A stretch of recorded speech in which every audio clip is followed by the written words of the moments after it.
It's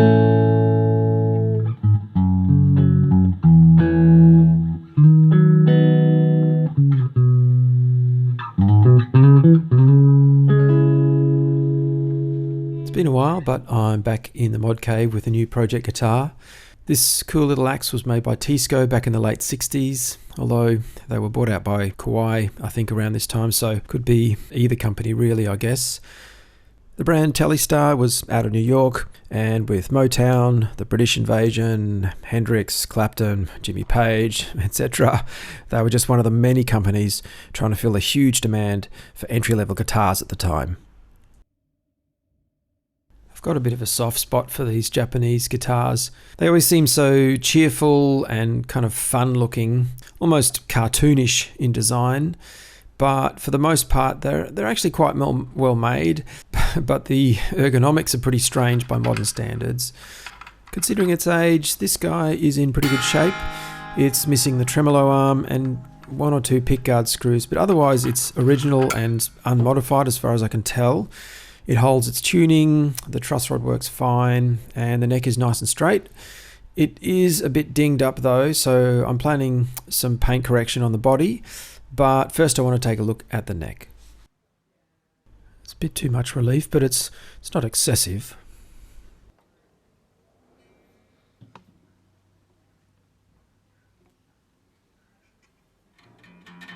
Those uprights for the bridge, you can't wind them down into the body and they stick up like that. I'll have to do something about those.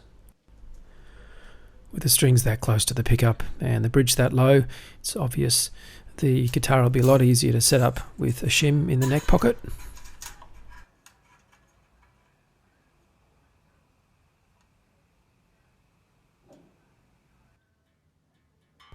The zero fret's really not very well done on this guitar. It's much bigger than the rest of the fret wire, which makes the action at the first fret very high. Zero frets can work just fine, but by this stage I'm starting to think I might mod the guitar to have a more conventional Fender style nut.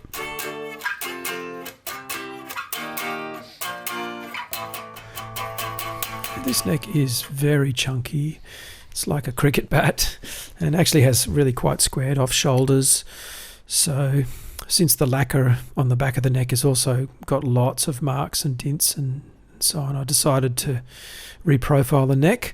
So I needed to get on and disassemble the guitar. Very simple tremolo bridge here, but surprisingly effective. Having said that, I think I'm going to convert it to a hardtail. In fact, all the mods I have in mind are aimed at making this guitar ergonomic and easy to play, electrically reliable and quiet, and to have and hold good intonation. I guess if it was a classic car, you'd probably call this a resto mod. Of course, I don't want to sterilise the guitar completely. I really love the original pickups, I think they sound great, and I love the scratches and patination on the finish. 3 funky old rocker switches. They all still work, but they have very little resistance to being pressed. The guitar's wiring is actually quite interesting. The pickups are wired in series. You've got an on-off switch for each, which is really just a shorting switch, and the third switch is essentially a bass cut via a series capacitor. The volume pot and the tone cap have been replaced. Fairly amateurish sort of job by the looks of it. And the other weird thing is that there's a resistor in series with the output. It's a 30k ohm resistor, and I've never seen it in a guitar, and I have no idea why it would be there. Let me know in the comments if you do know why they would do that. It's the biggest truss rod nut I've ever seen, 10 millimeters.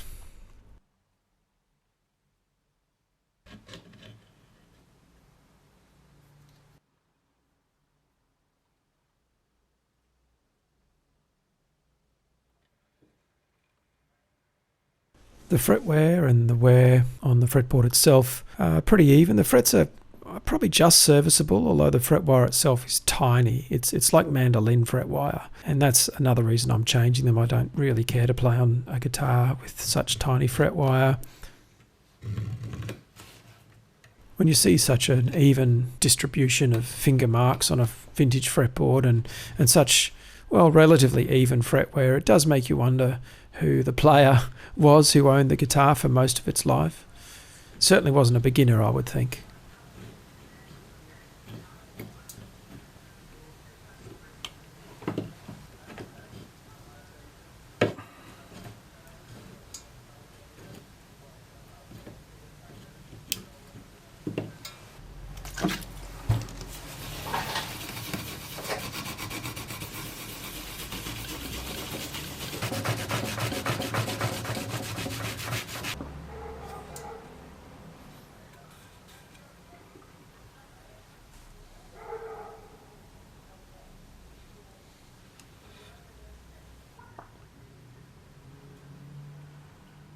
Oddly enough, this board had a compound radius. It's started about 10 inch, I think, and then sort of spread out to about 11 or 12 by the high end of the board.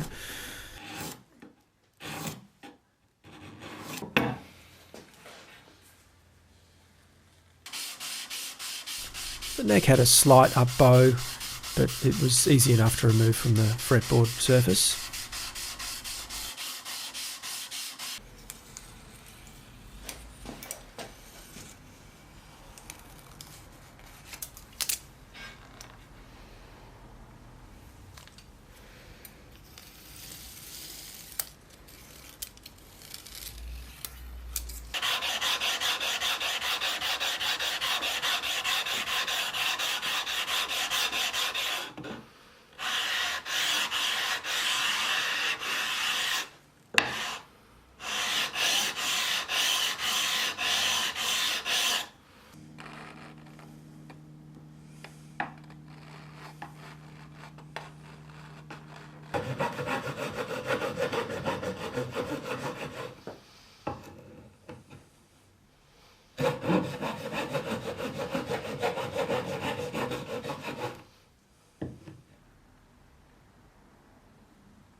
It's not uncommon for these old vintage Japanese guitars to be without side dots on the fretboard.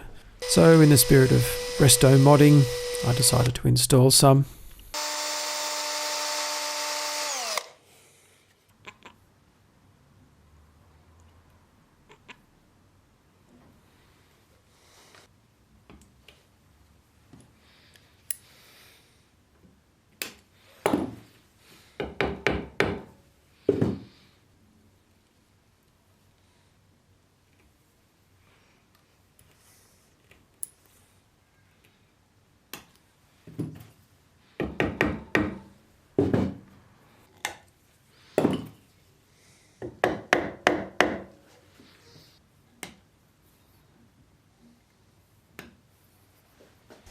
I spent some time trimming these really nice and flush because at this stage I wasn't sure exactly to what extent I would refinish the neck. Turns out I sanded this area and refinished up and over the sides of the fretboard anyway, but it's fun to do this sort of stuff with a nice sharp chisel. So this is the original nut from the guitar, although technically when you've got a 0 fret, this acts really more like a string guide, I guess. And I removed it because I was planning to replace it, and that's for a couple of reasons. It seems, well, it's significantly skinnier than the neck. I'm not sure if it was always like that or whether it's some kind of plastic that's shrunk over the years. It's also kind of tall and quite clumsy looking, so I just figured with a bone blank I can do a nicer job of it. It also allows me to open the string spacing a little bit, which I think will make the instrument nicer to play, especially for someone like myself with bass player's hands. The trouble is, at some stage I think this has popped off the guitar, and whoever's glued it back on has done so with like half a bottle of super glue all over this edge and all over the base as well. And as careful as I was removing it, it's actually ripped up a bunch of timber from underneath, so it's made a bit of a mess of that ledge. Frustrating. I could still, remake it and cover it and that would be fine, but I figured since I've got to spend a bit of time doing that and messing around with this, I may as well just bite the bullet and actually convert it to a regular style nut. I think they just work a bit better.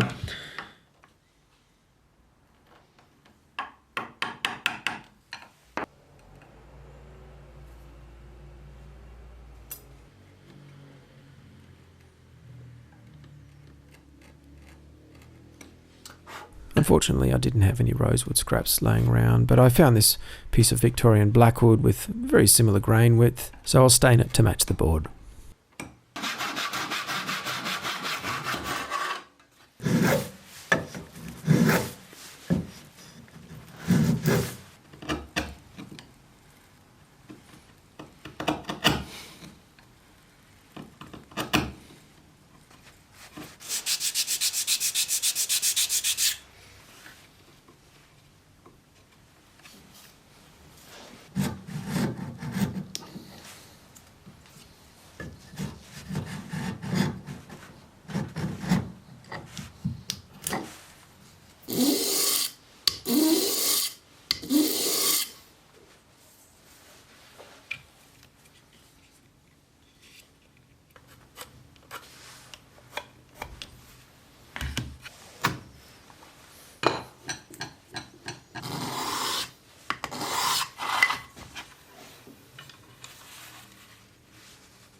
So the fretboard extension's glued in. I ended up using an epoxy glue for that, and that's because the ledge that it's sitting on is quite torn up and uneven, of course. I did start to level it out, but then I quickly realised that the more material I remove from there, the more obvious this little sort of slight step up will be. I should be able to match the colour pretty closely. It doesn't have to be an exact match, and that's because, of course, once the nut's in place, it will sort of serve to break your eye line from the rosewood into the blackwood. So I think that'll be fine. I think at this stage that the strings are probably going to foul on the back end of this fretboard extension. So what I'll probably end up doing is actually angling that down from the back of the channel. Right now what I want to do though is slim this neck, or kind of reprofile the neck. It's really very chunky to play. It is 23.5 millimeters at the first fret and about 26.5 millimeters at the 12th fret. So what I'm planning to do is remove probably 2 to 3 millimeters in thickness, and I'm also going to blend in these quite squared off shoulders, particularly up this end of the fretboard, just make it more comfortable to play.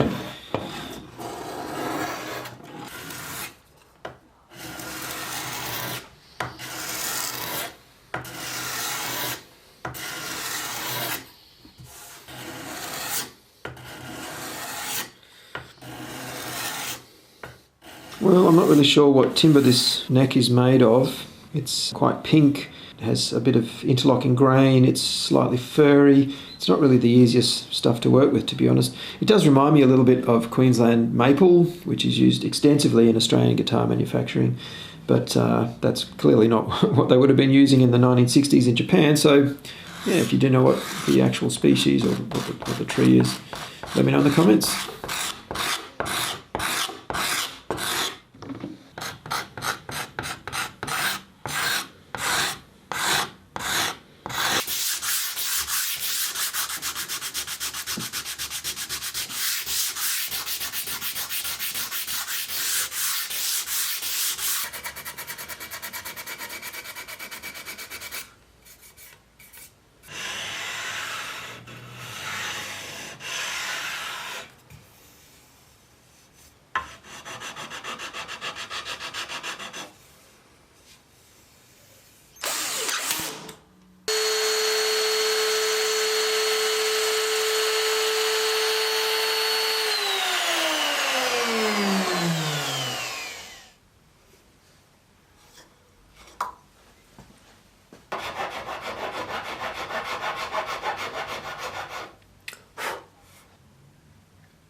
So with the neck all ready and prepped for finish, it's time to stain my little fretboard extension.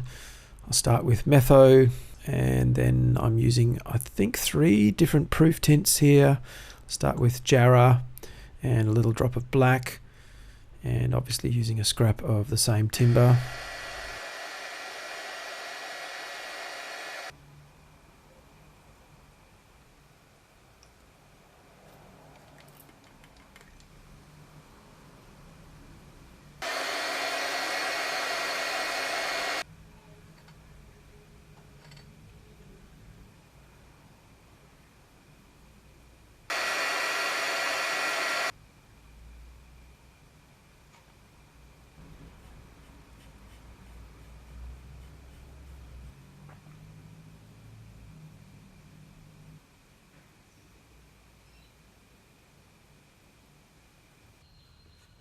After drying, it's not perfect, but it's very close, and I'm happy with that.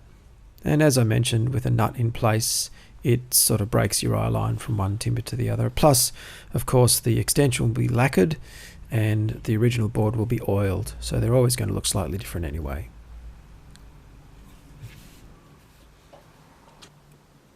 Sealing the back of the neck and matching its colour to the old headstock lacquer. Well, I probably could have done an entire video just on that process alone. When you stain timber directly with an alcohol stain or a spirit stain, it will usually bring the grain out, and I kind of wanted the opposite here because the original lacquer on the headstock, it's got a slightly milky look to it up close. So I decided to use shellac as a carrier for the stain, and I started with a good drop of white pigment in the thinned shellac, and that's just to give it a bit more opacity, a bit more covering power. Some Jarrah stain got me pretty close, and this is a few tweaks later. I think I've added a drop of black in there as well, and it's close enough for me to get going on it. The idea really is to build the colour slowly over the course of 5 or 6 or even 8 or 10 passes. Thin shellac like this dries almost instantly, and you can recoat very quickly.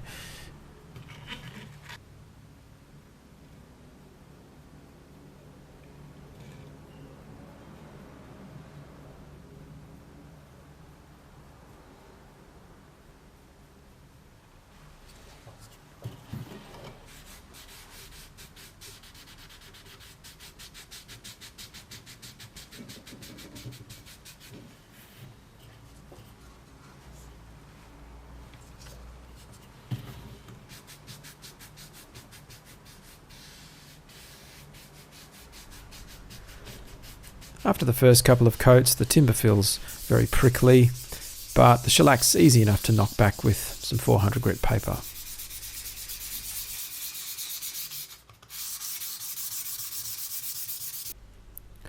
This is roughly midway in the process, and it was looking a little bit pink, a little bit red, and a drop of green, weirdly enough, sort of knocks that back. I guess green is the opposite side of the colour wheel to red.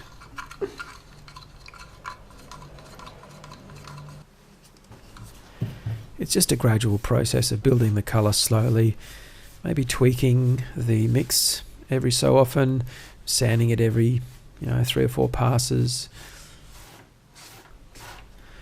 At one stage I felt I was building the colour too quickly and the timber wouldn't be properly sealed by the time I got there, so I actually cut the colour back with some untinted shellac and some extra Metho.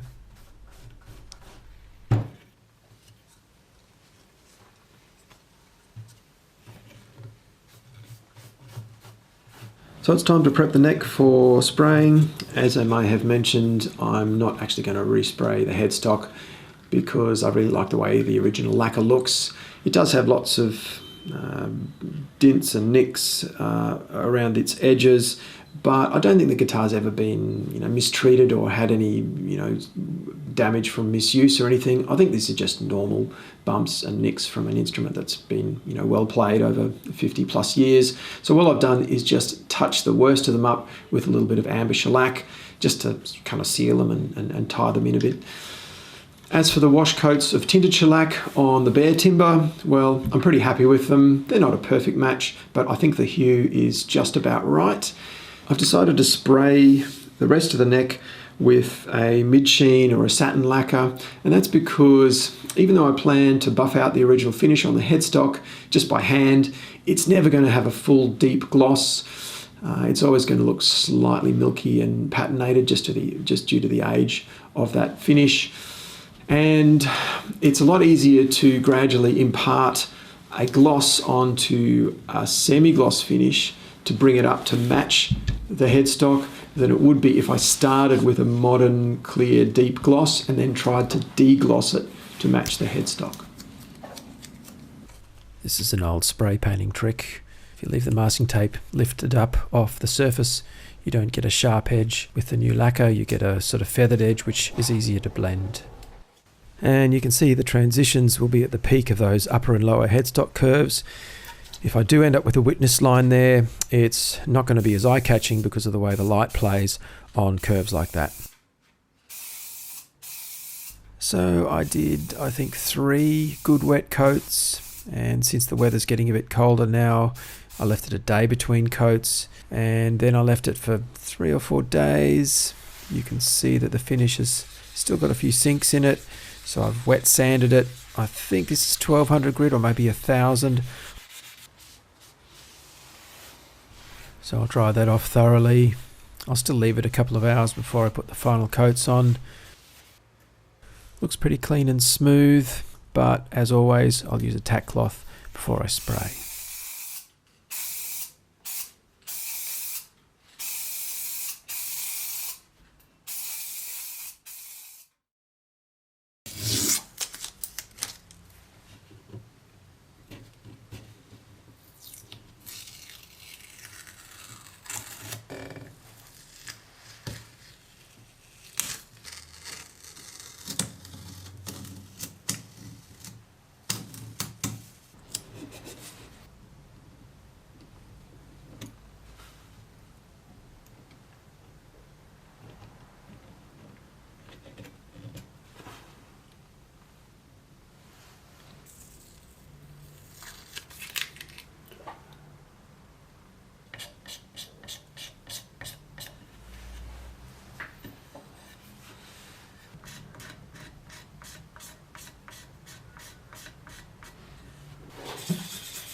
So I did end up doing a few CA drop fills on the front and rear of the headstock, and here I'm just leveling those locally with a little tiny cork block. I don't want to sand the whole face or the whole rear of the headstock perfectly smooth and flat. I actually want to keep the kind of texture in that lacquer. It's part of the instrument story. It's part of what I like about the look of the instrument.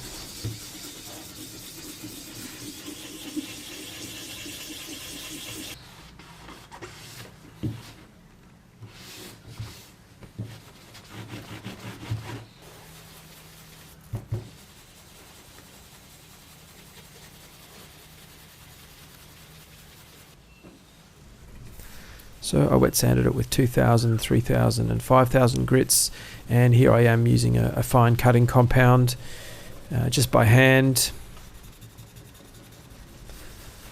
I didn't wet sand any of the new lacquer on the back of the neck or the fretboard extension. The fine compound on its own is enough to gently bring it up to a luster. So the old lacquer's come up quite shiny. It doesn't have a really super deep gloss. It still is slightly milky. And I think the gloss of the fretboard extension is a good match and looks the part. I'm pretty happy with the transitions there, considering the new lacquer is, you know, aerosol, rattle can, automotive finish, and the old original lacquer is, well, I'm not sure what it is. It's probably nitro. It could be acrylic lacquer, I guess.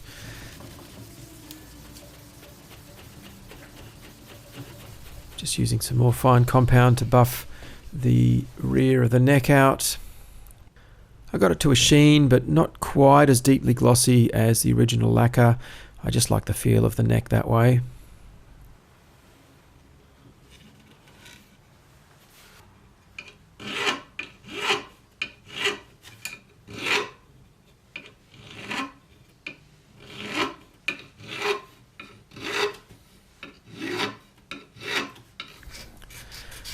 just knocking down the build of lacquer from the masking line, and also getting a bit of the overspray that inevitably creeps in around the frets.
So that's the neck finished. In the next video I'll show you what I've been up to with the body and the electronics.